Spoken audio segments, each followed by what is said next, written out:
ఈ విషయం మీకు తెలుసా? వైర్‌పూల్ సింగిల్ డోర్ ఫ్రిడ్జ్ ఇది. దీంట్లో లైట్ పడుతుంది గానీ కూలింగ్ రావట్లేదన్నారు. సో, ఈ కంప్రెసర్ చెక్ చేశామన్నమాట. ఫస్టు కంప్రెసర్‌కొచ్చే పవర్ బాగుందా? లేదా? అని చెప్పి. పవర్ అయితే కరెక్ట్‌గానే వస్తుంది. ఫేస్ న్యూట్రల్స్ అన్ని కరెక్ట్‌గానే ఉన్నాయన్నమాట. ఉన్నాయి. సో, ఇప్పుడు షాక్ కొడతాందా? ఏదైనా గ్రౌండింగ్ ఉందా? అని చెక్ జేసుకోవాలి. కంప్రెసర్ గనక గ్రౌండింగ్ వస్తే దాంట్లో కంప్రెసర్ ఫాల్ట్ ఉన్నట్టే అన్నమాట.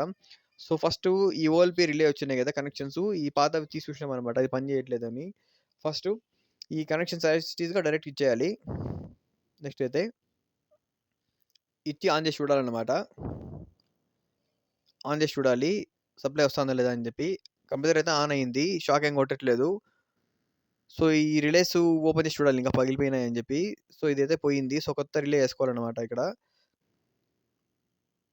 ఇంకోసారి క్రాస్ చెక్ చేసి కూలింగ్ చూసుకోవాలన్నమాట. కూలింగ్ వస్తుందా లేదా అని చెప్పి. కూలింగ్ రాకపోతే గ్యాస్ లేనట్టే. లేకపోతే కంప్రెసర్ ఫాల్ట్ ఉన్నట్టు. కొత్త రిలేస్ ఓఎల్‌పీస్ తీసుకొచ్చామన్నమాట. తీసుకొచ్చి యాస్ ఇట్ ఈస్‌గా కనెక్షన్ ఇచ్చేసినాము. ఓఎల్‌పీస్ అవన్నీ ఏసి.